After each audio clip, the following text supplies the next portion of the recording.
Dr. Schindler's not the heart. Hey, Dr. Schindler.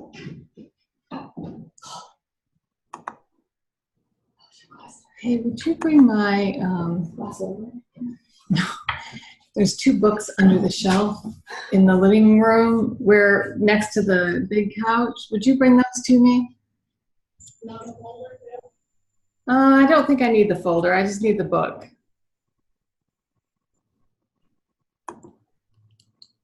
Hello. Hello. Hello. How is everyone? Good. How are you? Hot. We have no air conditioning. Oh, no. And we need a new unit, so we have to wait till Monday. So, but you know, I just remember that in the good old days, nobody had air conditioning, so just suffer through it, right? The other thing, what? I think we have rooms at the hotel. If you want to come stay, I'll try to get you a good deal. Thanks. I appreciate the offer, but I have 2 dogs, so. Yeah. So I'm tired today. Here is proof that I am tired. So I came home and I thought, got home just a little bit ago, and I thought, I'm really tired. I'm going to make myself a cup of coffee. So I have one of those Keurig makers, just the one cup Keurig makers. So I put the coffee, put the water in, put the pot in, turn it on, and all of a sudden my son runs to the kitchen. He's like, Mom, there's coffee all over the floor. I forgot to put the cup under the, into the coffee maker so it would catch the coffee. So the coffee just, yeah. So I made myself a 2nd cup of coffee after I cleaned up the mess. A tad tired. Okay, so a few more minutes. I see Leah. Hi, Leah, Mackenzie, Katie. Whoa, that's loud. William, Erica, Josh. Somebody else just got on. Colleen, Melissa. Hello, hello. Hey, we're getting down to the end of our time together. Whew. Everybody ready? Getting ready for that final exam? Just shake your head yes, you'll be ready. And I need to send another email because you can't take the final exam until you're finished with all of the modules. Does that include the final paper? No, the final paper, oh, wait. Yeah, well, that's a very good question. I prefer you're finished with the final paper before you take the exam, but it's not dependent on the exam. The modules are. So you really need to be familiar with the information in the modules because it's open Moodle resources. So you need notes and things so that you can take it within the time frame. I think I gave you 5 hours to take it. Okay, which should be enough. Of course, if you have extended time, just send me the documentation. That's no big deal. Easily accommodate for that or any other accommodations. I didn't get any information at the beginning of the class, but if you forgot to submit it, let me know. Hi, Rebecca. I think Mrs. Saunders said she saw 3 of you working at the post office today. Ooh, here's my dog. They're checking for hand burns. Okay, that's the way to take a class, Josh. A glass of wine instead of a glass of coffee, instead of a cup of coffee. All right, so let's get started. If I zone out, just bring me back. But I think the coffee is kicking in. Okay, so topics, questions. We'll start off with if anybody has questions.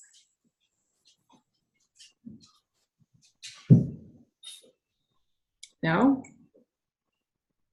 I have one about the exam Yes. being open source. Can you just talk a little bit more about what we can use? Sure. You can use any of the information on Moodle, anything that's posted there.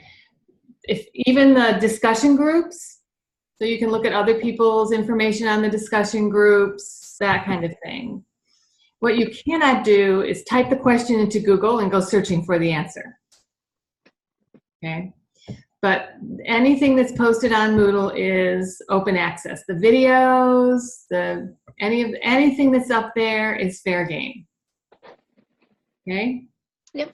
And of course your notes that you've taken, which most of them are posted, but I think some of you, and this might have been a Moodle problem, but I couldn't open some people's notes, and I sent messages to those people who I could not open their notes, and I believe it was the deeper learning notes where people, because I told you it was fine if you like to handwrite your notes, just take a picture of them or scan them so I can see them and post it in Moodle, but there were a couple I could not read.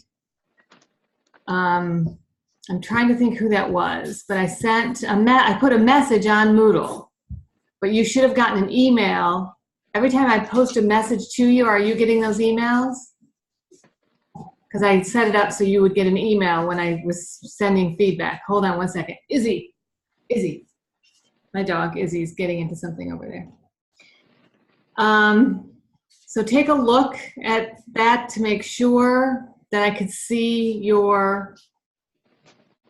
I could open them. I think, William, I don't know if I could open yours. Did you get a message from me? I do not believe so. The only one I remember is the one about the Zoom meeting tonight, Okay.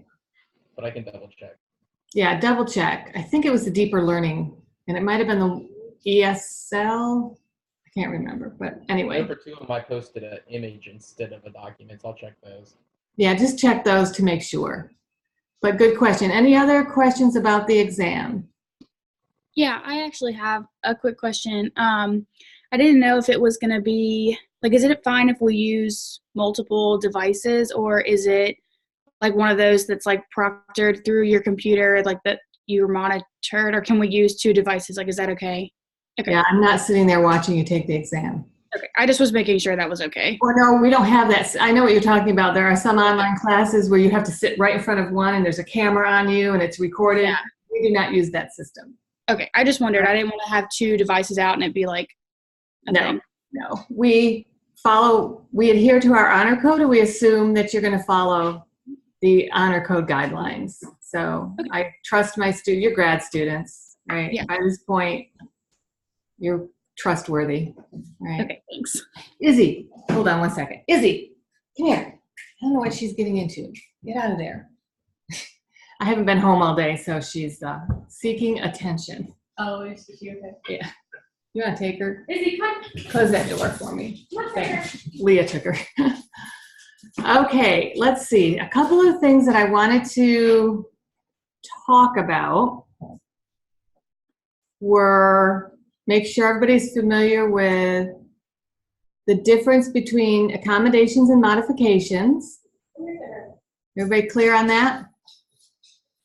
And that you're able to give examples of each and talk about how they would be implemented in a classroom.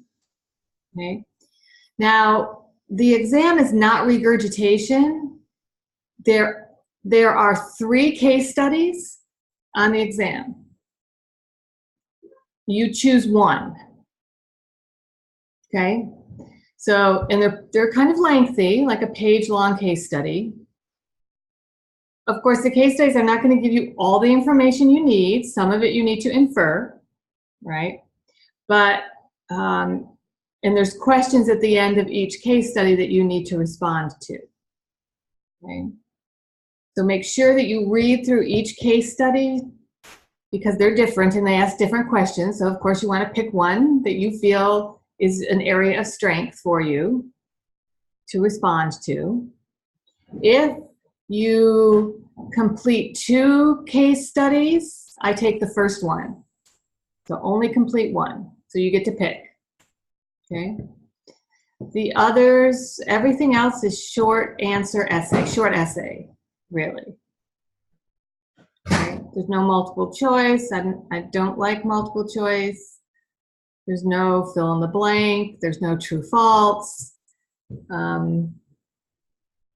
Pretty much application. If I ask a knowledge-based question, for instance, define autism spectrum disorder, there's going to be a second question or 2 or 3 more questions that follow that for you to kind of do some explanation of that or apply it to a particular classroom situation. Okay? How long should the short answer responses be? Enough to answer the question. Okay, so it's not like how Professor Woods is like 2 paragraphs with 7 sentences in each. Okay. No, just answer it thoroughly. And lots of times I'll include detail. So I want to hear that you understand the information, that you know where to go to find the information, right? Mm-hmm. When you're teaching students with disabilities, nobody can predict, or that's not the right word. Nobody knows everything they need to know about special ed. You have to research it as a teacher. Even if you've had, I've been teaching for 34 years, and I still have to look stuff up, right? Laws change, so that's why it's not just a test where you sit down and take the test. That's why I want you to use the sources. That's why if you haven't gone through the modules yet, you really need to start doing that to prep for the exam so that you know where to find it. Because if you don't, it's going to take you a long time to have to go through those modules and see where the information is stored. Because like the case studies, you cannot answer the case study with using one resource. You're going to have to use multiple resources.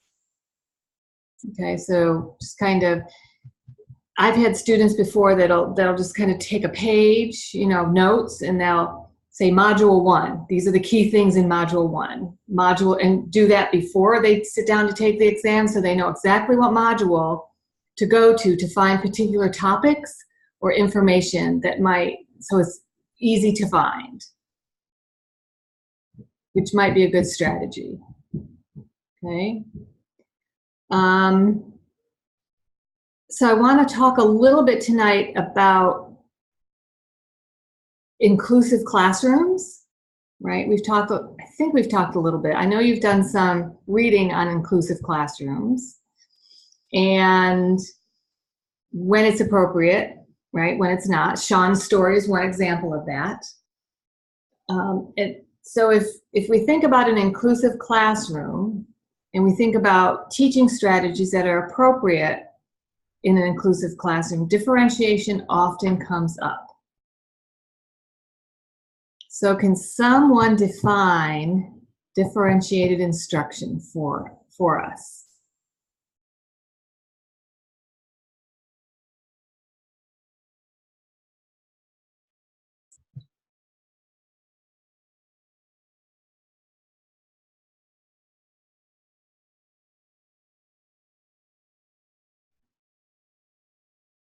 What's differentiated instruction?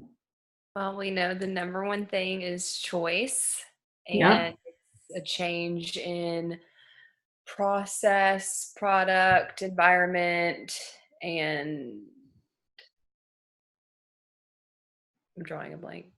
Did I say product? Yep. Can somebody jump in and help her with the 4th one?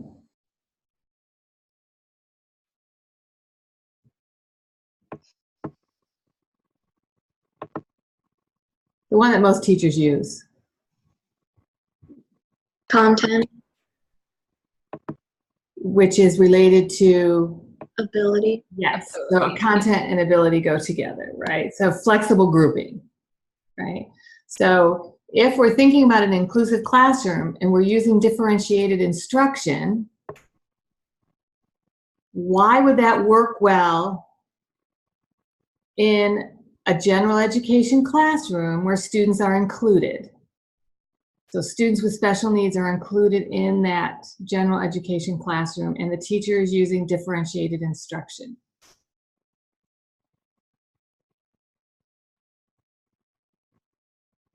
How would that help? Well, you can change the way that you might be teaching students that have like specific learning disabilities. Erica, I'm getting a message that your bandwidth is low. And so While at the same time maybe challenge. It probably is. I have to be on my hotspot because there's not Wi-Fi at this house where I'm staying. So. Oh, okay. Because did anybody hear her? No, we couldn't hear you because you went like Can fuzzy. you hear me now? Yeah. Okay. I said you can differentiate instruction for students that might have specific learning disabilities that cause them to need to learn in different ways.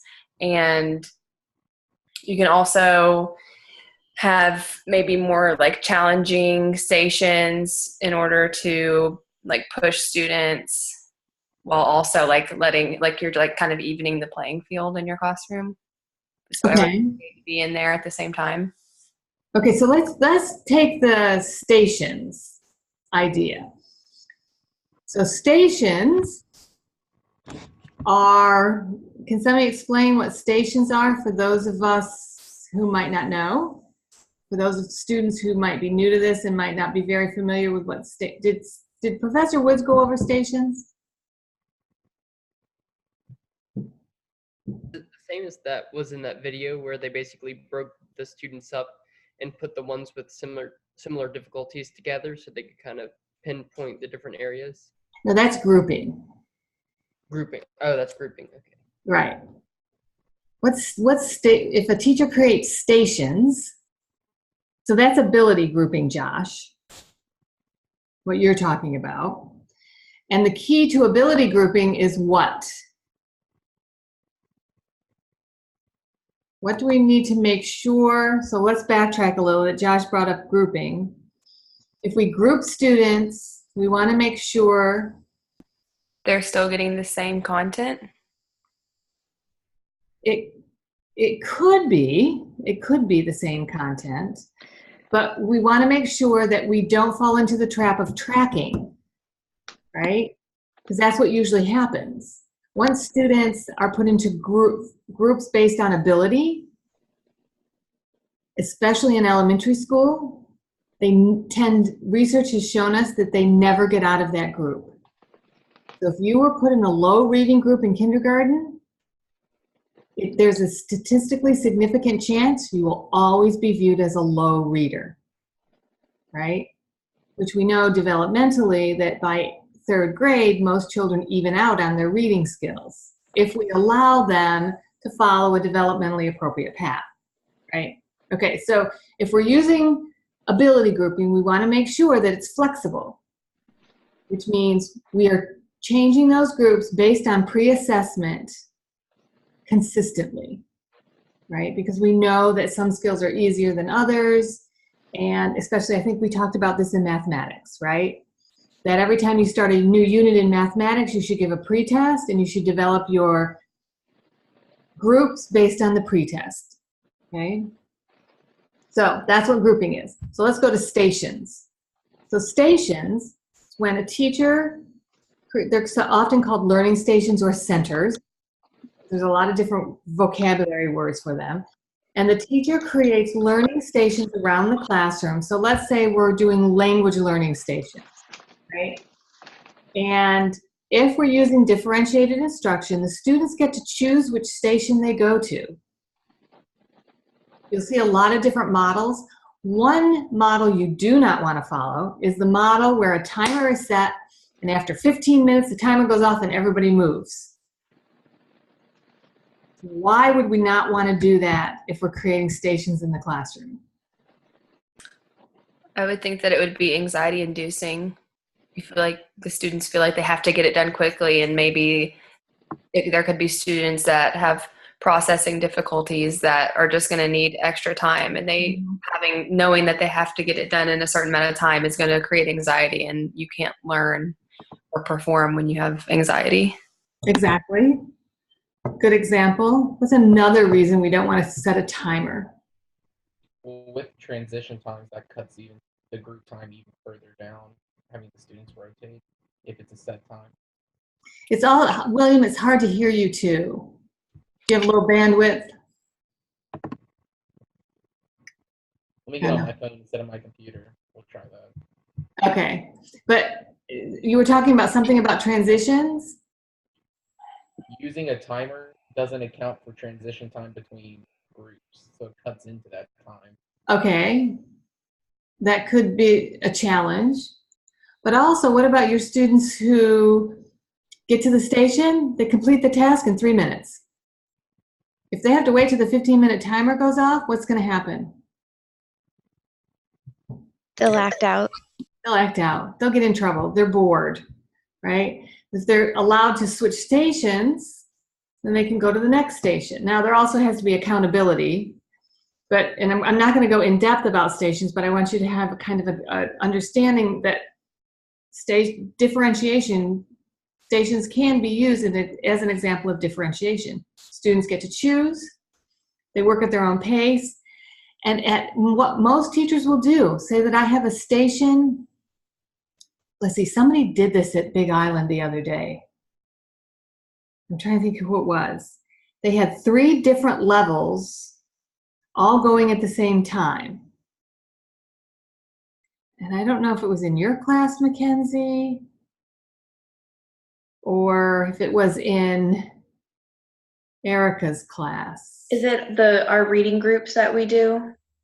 Is that what you're thinking of? I think it was math unless I'm just thinking of something last year. But let's say that we're in math and we're working at a math station and we're working on fractions. Oh, that's a cute teacup. So I have a student that has dyscalculia. And dyscalculia is what? It's like dyslexia, but with numbers, like in math. Mathematical, right. So say they have dyscalculia and we go to a math center, we're working on fractions, and that student is having difficulty processing. And we know fractions, right, is one of the most complicated math concepts for young children to learn.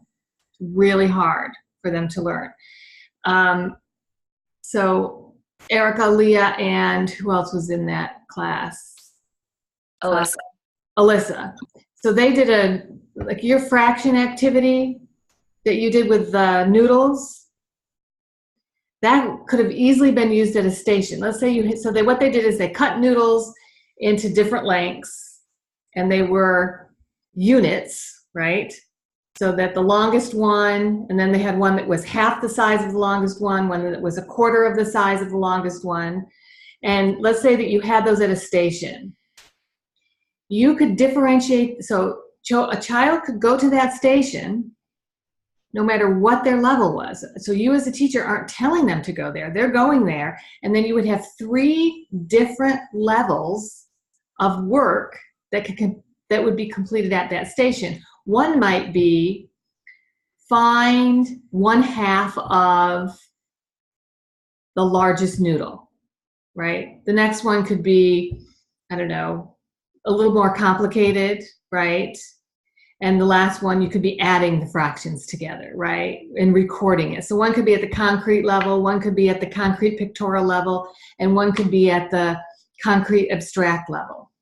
And more complicated, like you could give them addition problems. And it might even be that there's 1/8 of a noodle, and you could even, so a child would go there and they can work at their own level, but right next to them, there might be a student who is working at the most difficult level, but they're at the same station together and they're working. So what that does is it gets children out of thinking of I'm in the low group, that he's in the high group, right?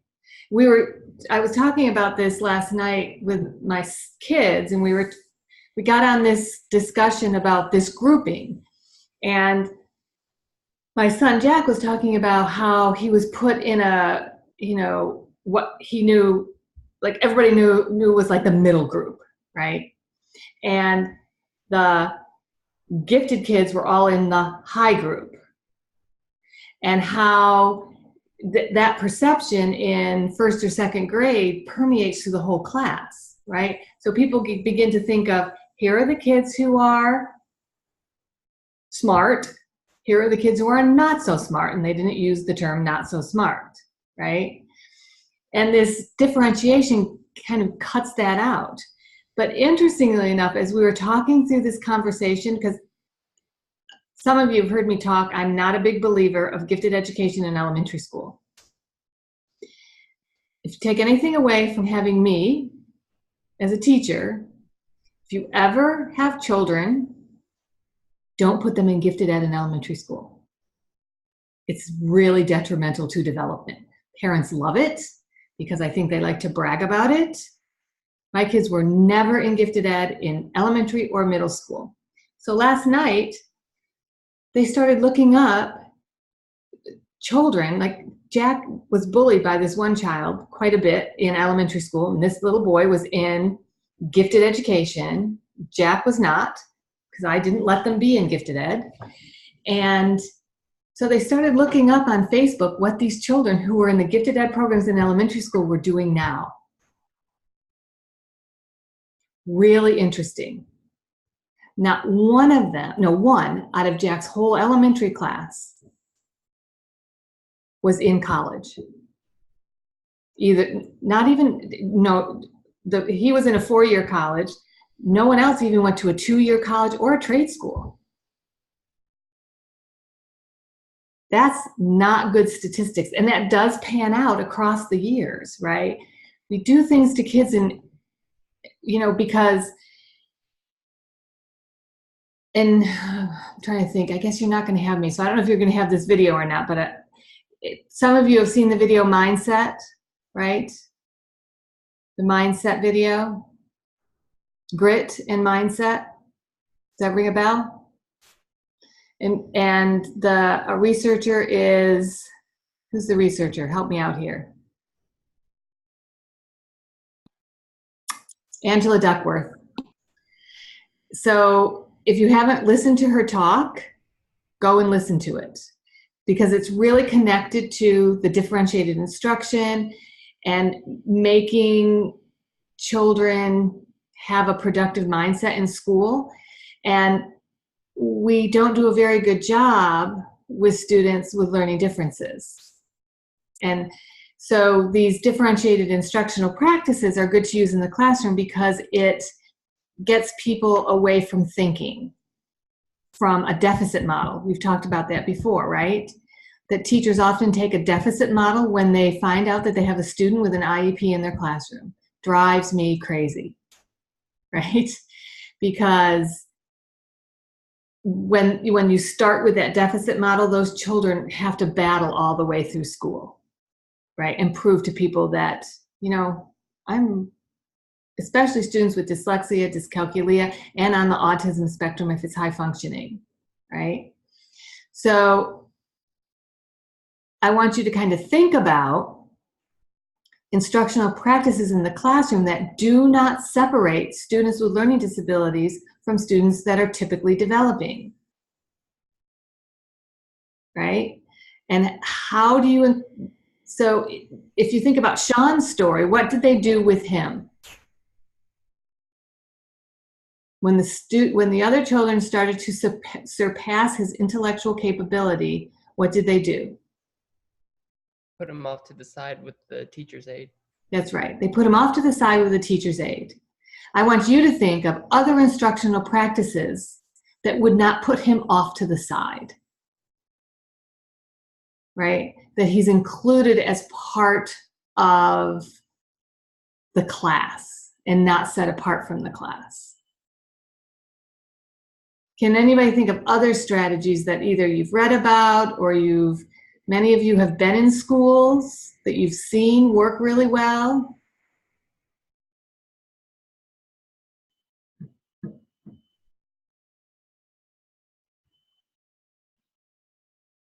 No one? That's pretty sad. I have this is pretty sad.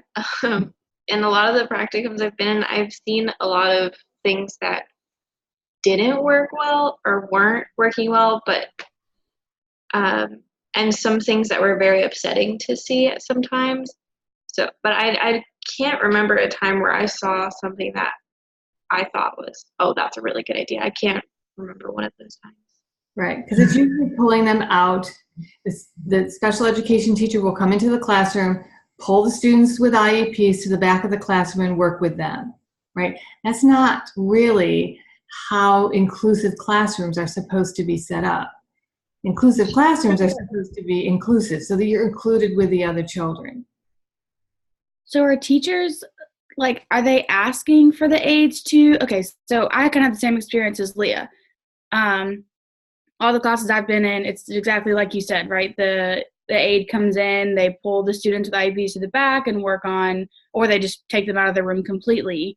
So are teachers, I guess I just assumed, I never really thought to ask because it happened in every single practicum I've been in.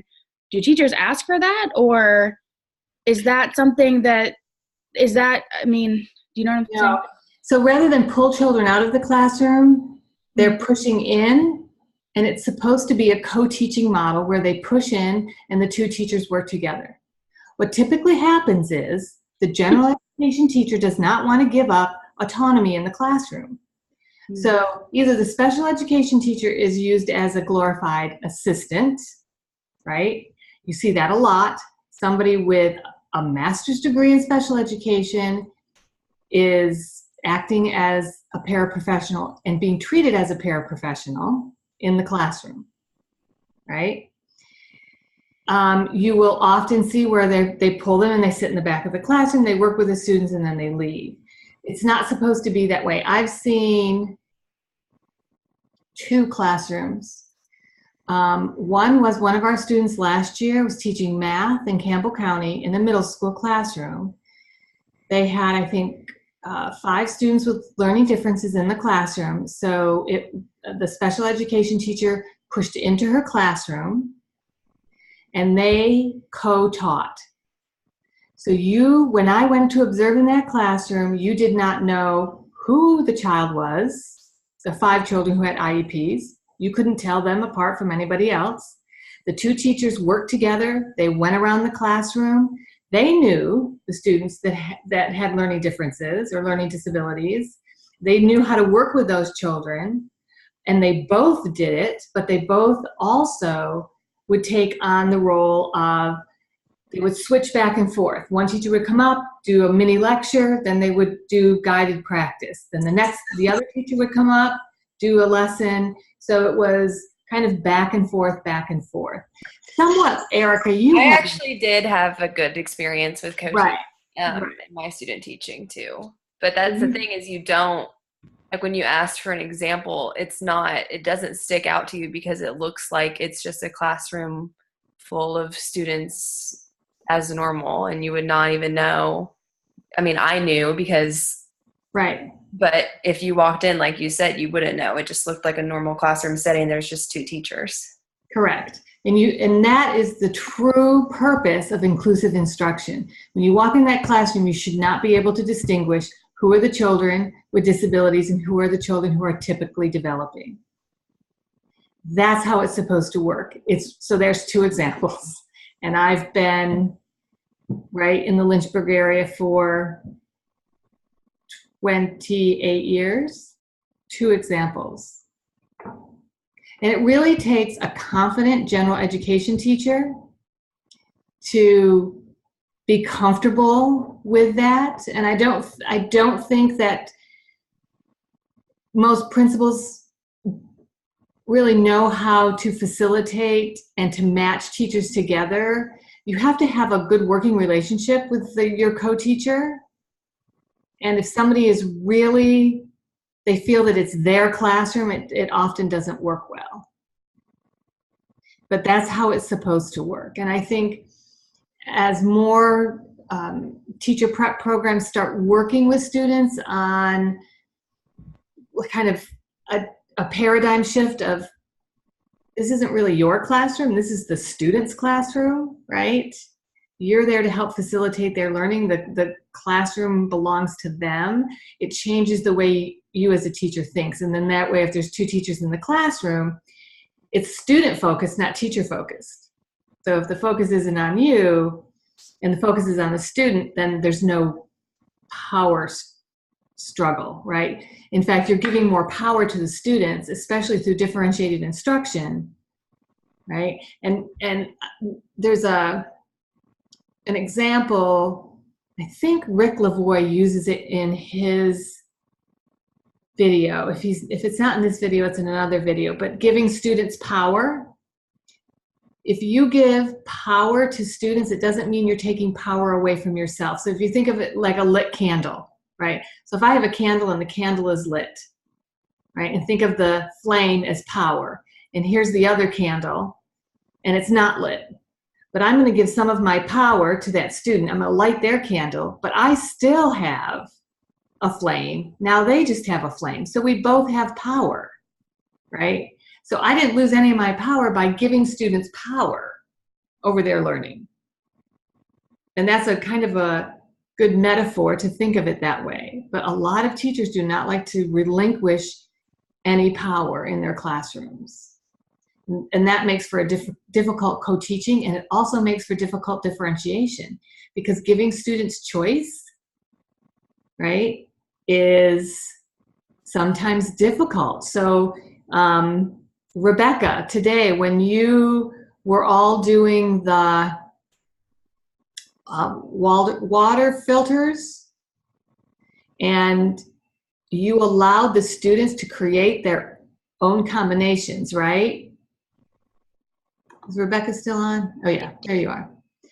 So when they started dumping stuff out, what was your, like, how did you feel about that?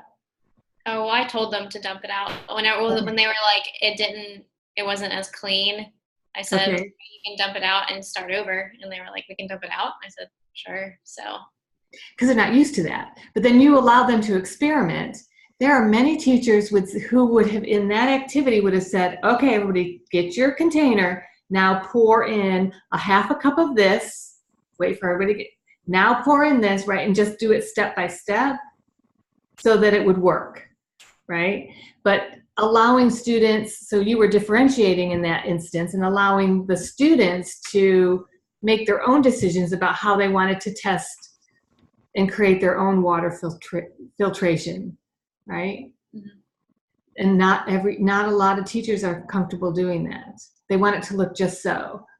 I can imagine some teachers walking out onto that where you were working and seeing all that stuff dumped out there and thinking, oh, this is a mess, right? Rather than thinking, well, this is a good learning experience. We can go get the broom and the dustpan and clean this up later, right? So, and that's part of this whole differentiation, is giving power to students, allowing students choice. And that choice, this is kind of, if you think of that part of differentiation first, then the process and the product and the content and the environment can easily slip into that. The environment's probably the easiest, right? You've all heard of the different environments that they're creating for students in schools, right? That you don't see desks when you walk in. You see bean bags, and you see, you know, the high stools at a high desk, and you see all different kinds of seating arrangements for students, right? Rather than the rows of desks. I do have a question about giving choice, because I feel like there's a fine line in like giving students choice to where it's like it's controlled, but like I'm thinking of how you told us to stop saying can you do this, because you're giving them a choice. And so it's like you're giving them like not power, but like you're giving them power, but then there's a fine line of like you want to give them power so they feel like that autonomy of like taking on the stuff. Like, do you understand what I'm trying to? Yes, and you're absolutely right. That is a concern. But so there's lots of things that are included in differentiated practices that you can use. One is a tic-tac-toe, or sometimes called a menu. So if you think of a tic-tac-toe board, and there's somehow I did this last year, where I can write on a board. I don't know. Anyway, I'll try to figure out later. Let's say I have a tic-tac-toe board, okay? And it's math, okay? And I'm going to use the tic-tac-toe board for student choice. I give every child a tic-tac-toe board.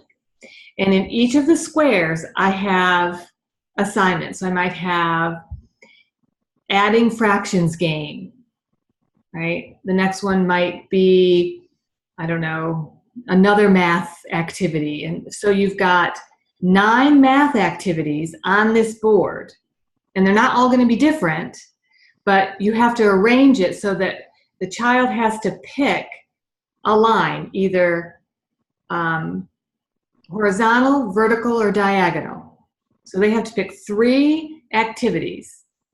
And what teachers do, and I've got an example somewhere, I'll see if I can post it, but what teachers do is at the bottom, the child will say, and they're like, it'll be labeled activity A, activity B, activity C, D, E, F, G, H, I. So, and at the bottom of the paper, the child will say, my plan, I'm going to do these activities, and they put the letters of the activities they're going to do, and then they sign it. The teacher comes around, the teacher signs it.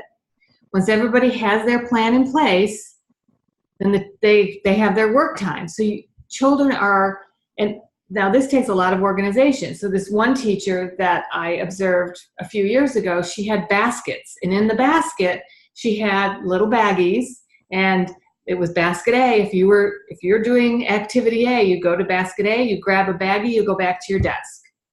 And this was all independent work. So they're all doing things on fractions, right?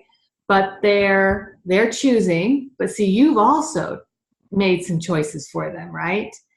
But if like a teacher wanted them all to do one activity, so she had the activities arranged so that no matter which way they went, they hit on that one activity, okay? And then the children keep working through that, and then the teacher's free to go around and help all of the students, and they're working independently, but it went really smoothly because one thing, they signed the contract, and then the teacher came around and signed everybody's contract. They take it much more seriously if they're signing a contract, right? But they know, and as soon as they finished an activity, they would put an X on it. And so when they finish all 3 activities, and they have to take it to the teacher checks the student's work, whether it's, you know, something that they've recorded, and that, so during that math time, there's a lot of active learning going on. They're making choices, but you're designing the choices for them. See how that works? So they're called tic-tac-toe boards, menus.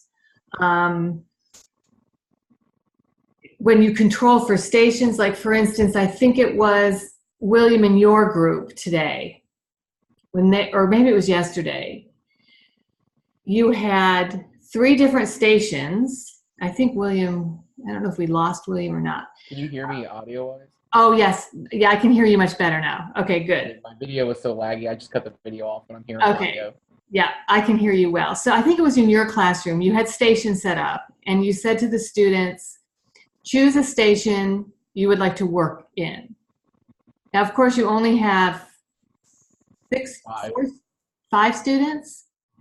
Yeah, 3 rising 4s and the rest rising 5th and 6th. Yeah, so 4 students went to one station, 2 students went to another station. Well, nobody went to the 3rd station, right? So again, this kind of goes back to Rebecca's point. If I'm in a class of 20 students and I say, who wants to go to the block building station? Half the class is going to want to go to block building. You don't want 11 students in block building, right? Or whatever activity you have. So could you be like there's a certain number of spots available? Exactly. And a good way to do that is I've seen teachers, so when I use stations, everybody had a popsicle stick, right? And their name was on the popsicle stick, and I had a library card, a library pocket outside of every station. It would have a number on it. And that was the number of people allowed in that station at one time. So as I pulled their popsicle sticks and called their name, they would go and put their popsicle stick in the station where they were working. I also had a sign-up sheet. So they would sign their name that they were at that station. So at the end of the day, I could see who went to the writing station.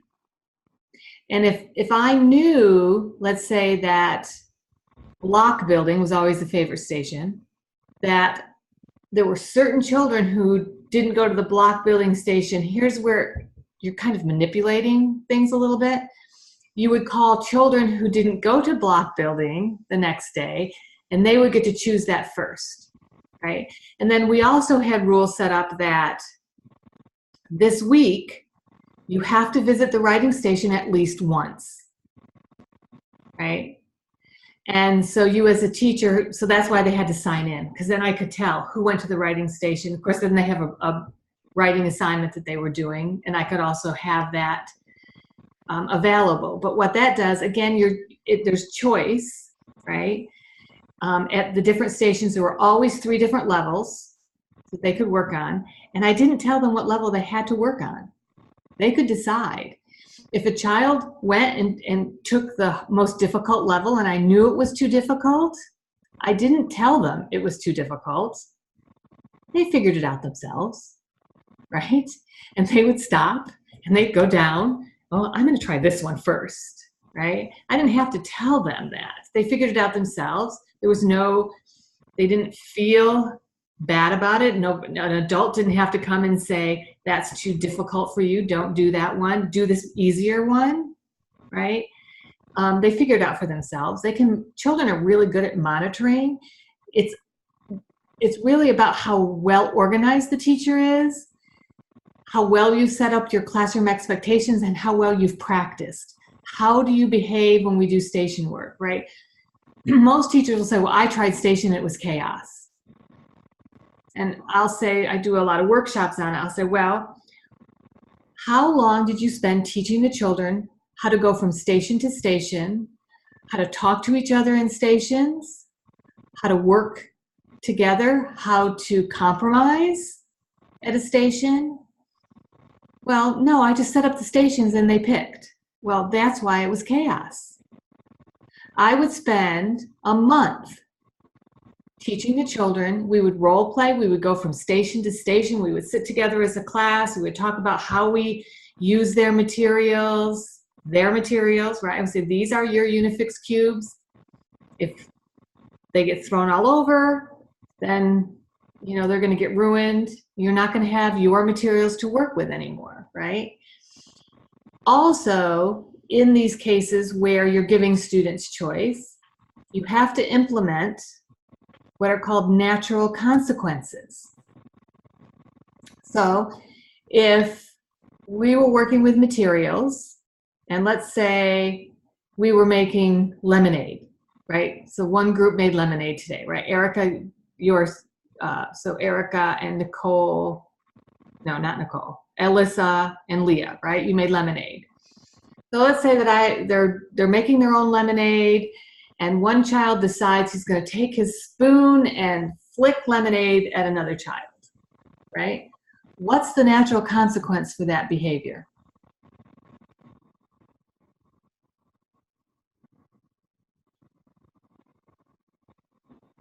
I mean, I think the natural thing someone wants to do is say, okay, you don't get your lemonade anymore. Close. Very close to that, but typically out in front of everybody. And yeah, you never say a word. Here's what teachers make the mistake. When you start lecturing, students turn you off, and there's a negative ripple effect that goes through the classroom, right?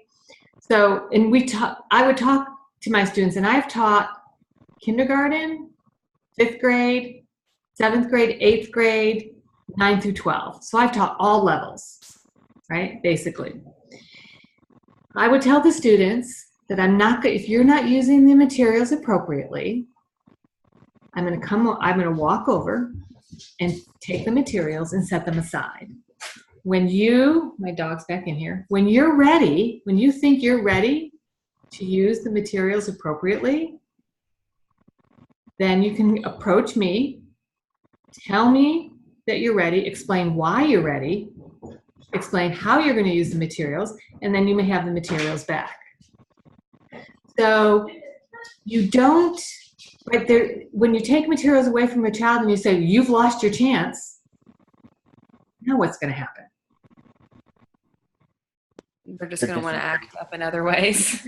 Act up in other ways, right? They have a lot more time than you have, right? So they're just going to keep making your life hard because there's no more consequences for them. They've lost the chance, right?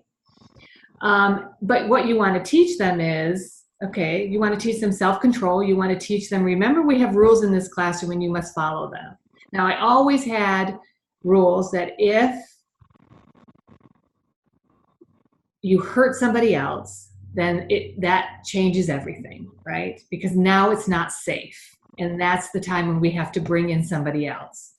So when students understand consequences and consequences make sense, they behave differently in the classroom, right? One of the things I hate most about classroom management is when teachers say, well, until everybody's sitting down, we're not going to recess.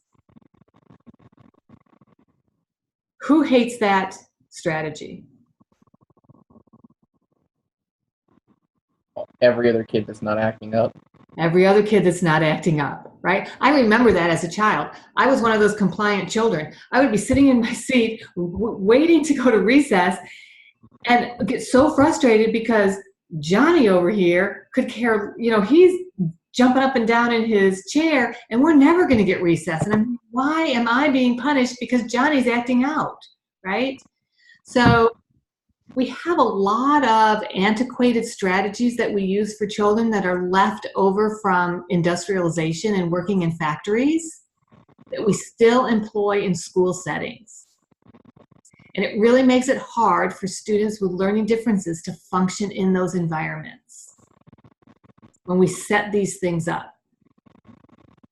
So I want you to think about, and as you're reading through some of your modules, kind of go back and review some of your modules about what of these strategies have we been learning about can I use as a teacher in a classroom, in a full inclusion classroom, where I can walk in, a stranger could walk into my classroom and not know which children have learning disabilities and which children do not. Okay. So I wanted to make sure you understood all the complexities of that. Because there is a question on the exam about that. I'm pretty sure. I just wrote the exam the other day. It will be posted tomorrow night. The exam will be posted. Okay. And you should have gotten an email today about the exam and the assignments. Anything else that you've come across that you have questions about?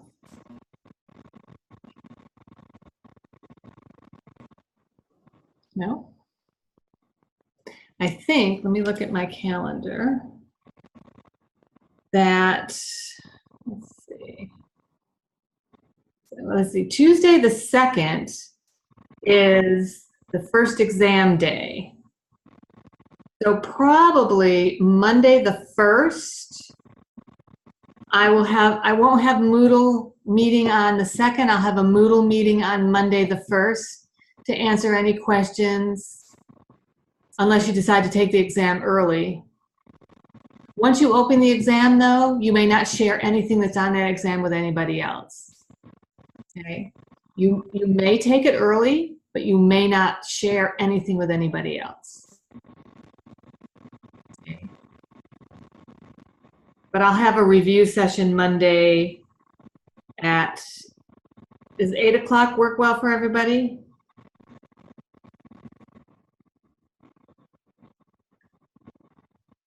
Yes, no, earlier, later? What do you prefer? 8's fine Whatever with me. works best for you. Okay, 8 o'clock it is. I'm open all day that day. So if you have questions throughout the day or something, you can always email me. I check my email regularly. I have it, my email downloads to my phone, but I will have a Moodle meeting in case anybody wants to stop it, ask questions or something.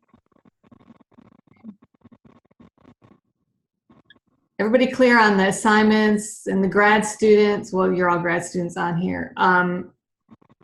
about the paper. You're clear on the paper. Don't pick a too big of a topic. I don't want more than 5 pages.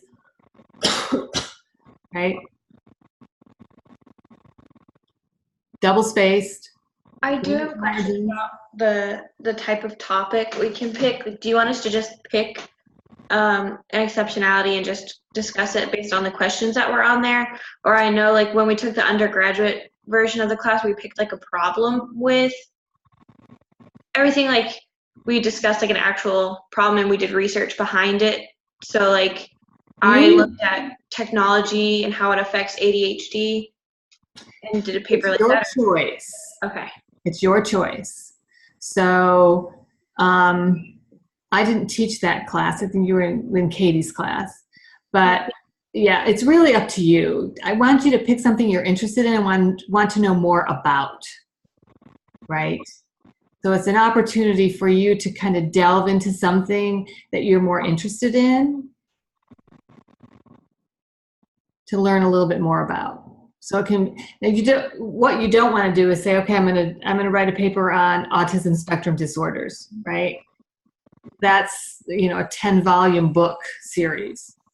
So you want to pick your age group. So if you're interested in high school students, or if you're interested in kindergarten, pick an age group, because there's going to be, you know, so much information. And of course you can research outside of Moodle, right? You're going to do your own research, and you can use any research engines. You don't have to use all peer-reviewed journals. You may use information from Edutopia. Don't use Wikipedia, but Edutopia, the teacher channel, right? More, you know, what are teachers out there doing? But be careful when you just Google something. So for instance, we were looking for a resource on differentiation today, and there were a lot of videos that had Carol Tomlinson's picture, right? Carol Tomlinson is considered the guru of differentiation, even though differentiation is not new. Differentiation has been around forever. She just put a common language onto it. She's at UVA, or was at UVA. I think she's retired. But, and then the information that this person was giving was totally inaccurate. So just make sure whatever you're using, especially from, Edutopia is pretty well researched, right? Because Edutopia is monitored a lot by the Gates Foundation. So they use a lot of Linda Darling-Hammond stuff, right? So the stuff they put up on Edutopia is usually research-based. If YouTube, not so much. You really have to make sure, if you're using anything that's on YouTube, that you be careful about that, because there's a lot of misinformation on that site. Teacher Channel's pretty good. That's also pretty well researched information that they post on the Teacher Channel. Okay? But narrow your topic. Age group, like I would pick something, if you're doing, you don't want to do all educational practices, you might say like technology and students with high functioning autism. Or you might do something like the use of fidget devices on elementary students with ADHD, right? So kind of hone it down a little bit. Otherwise, you're going to be overwhelmed by all the information you have. Okay? Is it okay if we run by our topic by you? Sure. Writing? Yeah, email it to me. Just know that Wednesday and Thursday I'm at Big Island Elementary School, and we don't really have good access. Like I can't get anything on my phone. Sometimes I can get my email, but that's iffy. So then usually when I leave Big Island, I go right into meetings. So it might not be until 5 or 6 o'clock until I have time to respond. So don't panic if I haven't responded in a few hours.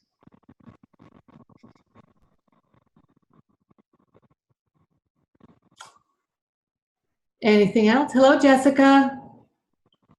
Hi, sorry I was late. That's okay. I'm coming Friday at 9:30. Yes, I sent you an email with the time and where to meet and everything, if that works. Okay. Great. Yep. I haven't had a chance to look at it, but I will tonight. Okay. If there are no more questions, we're going to say goodnight. And like I said, email me if you have additional questions. This is recorded. I will post it when it downloads tonight. It usually takes a while to download before I can post it on YouTube, and then I have to download it onto Moodle. So, and I will be back on Monday the 1st at 8 o'clock because Tuesday and Wednesday are exam periods. And Jessica, I was talking that you may take the exam early if you prefer, but have all the modules finished. You don't have to have the paper finished, but you do have to have the modules finished. By the 1st, right? Yeah, all coursework, you should have gotten an email. All classwork must be submitted by, what did I say? July 1st. Monday at 11:59. 11:59. And the exam must be submitted no later than 5 o'clock, 5 p.m., July 3rd. And that I have blocked. So at 5 o'clock on July 3rd, the exam, you will no longer be able to post the exam to Moodle.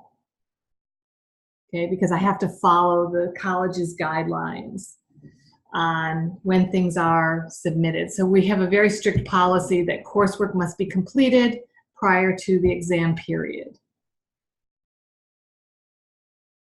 Okay. If an emergency happens, contact me as soon as possible. Because if it's a situation where you have to take the exam later, I have to call the associate dean and alert them to that. Okay? If there's an emergency situation. It all has to do with our honor code and making sure we're adhering to the honor code policies. All right, good night. Take care. You're almost finished with this class. And then you have one more class after this, testing and measurements with Professor Parker and Dr. Tatum. All right. I will talk to everybody later. Have a good evening. Good night. Good night. Good night. Thank you.